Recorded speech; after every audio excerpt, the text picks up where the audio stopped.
Isipin mong pumasok ka sa isang kwarto kung saan walang nakakakilala sa'yo. Hindi ang pangalan mo, hindi ang kwento mo, hindi ang mga nagawa mo o pagkakamali mo sa buhay.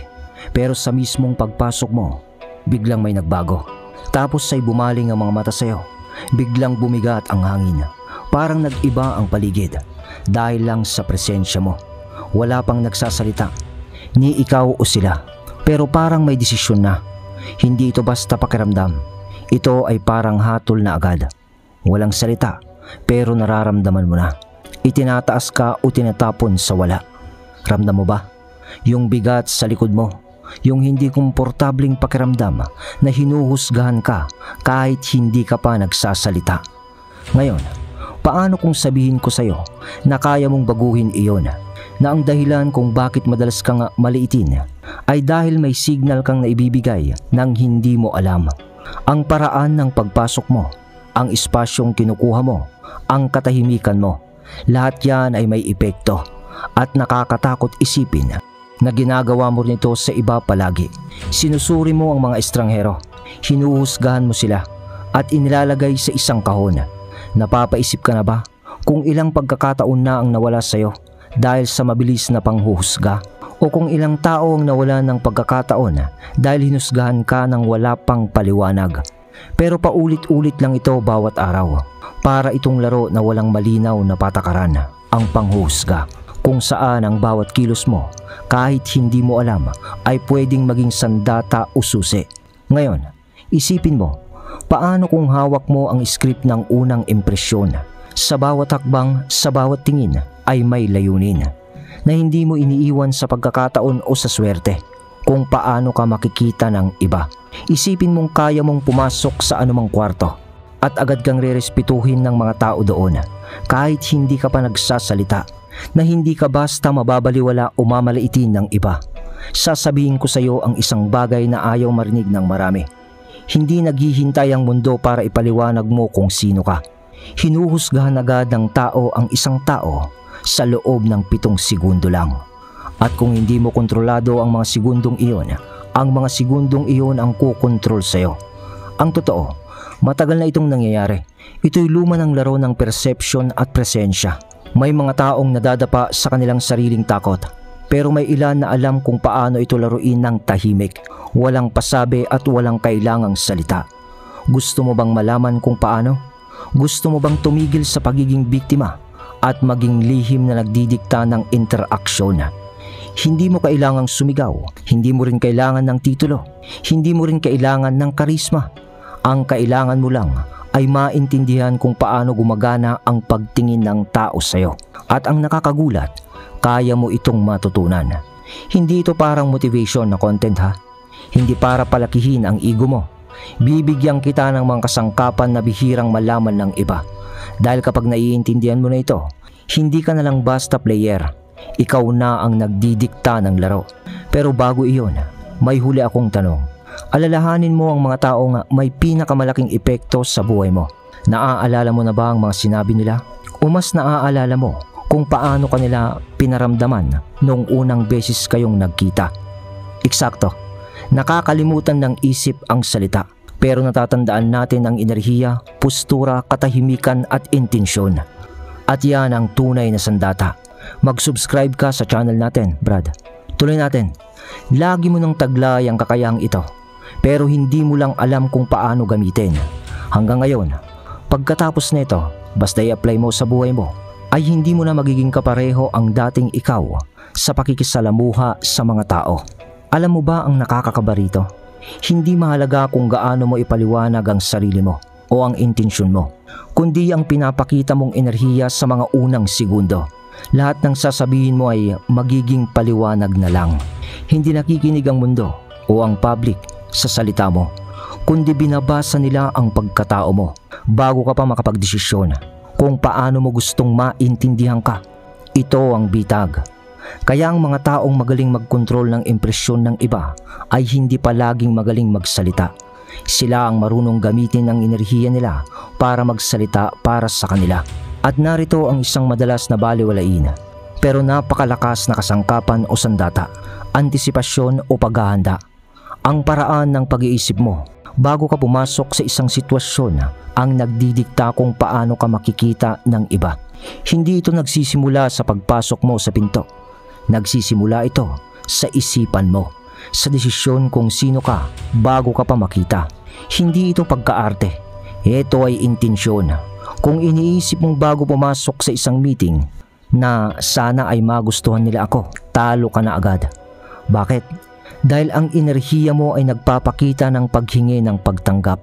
Ramdam yon ng iba at otomatiko nitong binabawasan ang kumpiyansa mo. Ngayon, isipin mo na bago ang parehong meeting na pupuntahan mo, sinabi mo sa sarili mo na magmamasid ako. Kukunin ko ang espasyo ko. Papasok ako na alam kong nararapat akong narito. Ramdam mo ba ang pagkakaiba? Ang ginagawa mo ay inaangkla mo ang sarili mo. Ito ay mental na paghahanda. Nilalagyan mo ang sarili mo ng tamang estado bago pa ang unang palitan ng tingin. At iyon ang napapansin ng iba. Dahil hindi nila nararamdaman ang sinasabi mo. Nararamdaman nila ang pinanggagalingan ng sinasabi mo. Narito pa ang isang simpleng taktika, Brad. Bawasan ang bilis ng kilos mo. Hindi ito tungkol sa pagpapanggap o pagpapakitang gilas. Ito ay kontrol. Kapag mabilis kang kumilos o magsalita, dahil kabado ka nga, otomatikong ramdam ng iba ang insecurity mo. Kung hindi ka komportable sa sarili mo, bakit sila magiging komportable sa iyo? Ang kontrol sa ritmo at kontrol sa naratibo.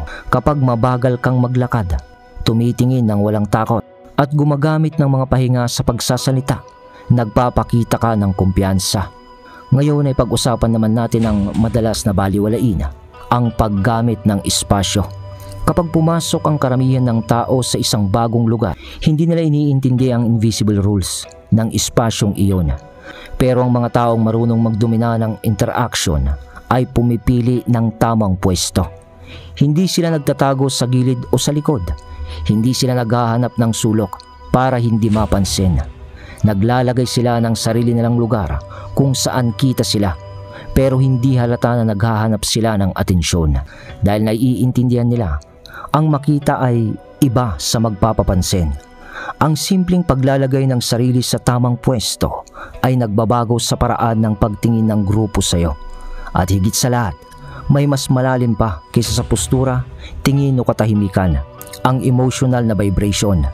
Lahat tayo ay nakaranas naman na siguro sa presensya ng isang tao na kahit tahimik ay nagbibigay ng kalma o tensyon dahil ito'y nagmumula sa emotional na kontrol. Hindi mo maipapakita ang kumpiyansa mo kung sa loob-loob mo ay naguguluhan ka. Kaya narito ang isang simpleng kasanayan na hindi tinuturo pero napakalakas. Emotional grounding. Bago ang anumang social na sitwasyon, maglaan ng sandali. Hindi para isipin ang sasabihin mo, kundi para iayon ang hininga mo, maramdaman ang katawan mo, at itanim sa isipan ang layunin mo. Dito ay pinoprograma mo ang sistema ng iyong katawan para maglabas ng signal ng kumpiyansa. At ang mga signal na ito, hindi pwedeng pikein. Ang tunay na kalma ay hindi mo mapapanggap. Nararamdaman ito. At kapag naipakita mo ito, may kakaibang nangyayari. Ang mga tao ay nagiging kampante at nagbubukas ng kanilang mga saloobin. Kapag nakikita kanilang matatag, parang nakakahanap sila ng proteksyon sa presensya mo. At kapag maramdaman nilang ligtas sila sa tabi mo, nagsisimula ka nilang tignan bilang isang leader. Hindi dahil gusto mo o hinihingi mo, kundi dahil andyan ka, matibay at hindi matinag. Ngayon, narito ang isa sa mga pinakamakapangyarihang taktika dahil sa karamihan ng tao ay hindi komportable sa mga social na sitwasyon dahil naghihintay sila ng reaksyon mula sa iba. Isang ngiti at isang pag-aaproba. Kahit ano na magpapakita na okay ang kanilang ginagawa. Pero isipin mo ito. Ano kaya kung alisin mo ang paghihintay ng validation na iyon? Dahil sa halip na maghintay ng validation, ikaw ang magbigay nito. Ikaw ang magpasya kung kailan kang ngingiti. Sino ang titignan mo at kanino ka tatango. Ikaw ang magtakda ng ritmo ng sitwasyon. Sa sandaling iyon, binabago mo ang laro. Ikaw na ang nagdidesisyon kung sino ang babagay sa iyo. Imbis na ikaw ang mag-adjust para sa iba. Pero tandaan, hindi ito pagmamataas. Ito ay intensyon, pagkakaroon ng kamalayan sa iyong lakas. Tama na ang pagiging pasibo na parang humihingi ka ng permiso para umiral. Simulan mong lumikha ng presensya ng hindi humihingi ng paumanhin para dito. Isa lang ang malinaw dito. Walang ibang magpapalakas ng loob mo kundi ikaw. Siyempre, walang magbubuhat sa kumpiyansa mo tuwing ikaw ay nagdududa. Trabaho mo iyon at nagsisimula ito sa pag-unawa na sa unang segundo ng kahit anong interaksyon, hindi in-evaluate ang sinasabi mo. Binabasa nila ang enerhiya mo at ikaw ang may kontrol doon. Hindi sapat ang pagbabasa ng self-help books o pag-ulit ng affirmation sa harap ng salamin. Ang tunay na pagbabago ay nangyayari sa mga desisyong ginagawa mo bago pa tumingin ng mga tao sa iyo. Paano ka humihinga, paano ka tumatayo, at kung ano ang iniisip mo bago humarap sa ibang tao. Iyan ang tunay na paghahanda. Alam mo kung bakit tila may aura ang mga taong may presensya? Dahil hindi sila nakikipagkumpetensya. Hindi nila kailangang mangumbinse ng iba. Hindi nila kailangan ng pag-aproba ng iba. Payapa at kontrolado nila ang kanilang sarili.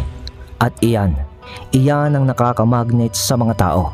Dahil sa mundong puno ng kaba, ang kalmadong tao ay parang isang Diyos. Hindi naman ito tungkol sa magagarang damit o karisma.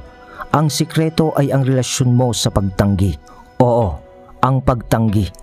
Ang takot na nagpapahinto sa karamihan. Bago pa man nila subukang ipakita ang lakas nila sa disiplina. Narito ang isang katotohanang mahirap tanggapin. Kapag takot kang ma-reject, ipinapakita mo lang sa iba na mare-reject ka. Ang pagtanggi ay hindi panlabas na banta. Ito ay reaksyon na panloob na kaya mong idepensa ang sarili mo. At kapag takot kang hindi magustuhan, madalas kang nagiging depensibo. Hindi mo masabi ang ideya mo at iniiwasan mong mag-occupy ng espasyo. Pero alam mo ba, ito mismo ang nagiging dahilan ng rejection sa'yo. Bakit?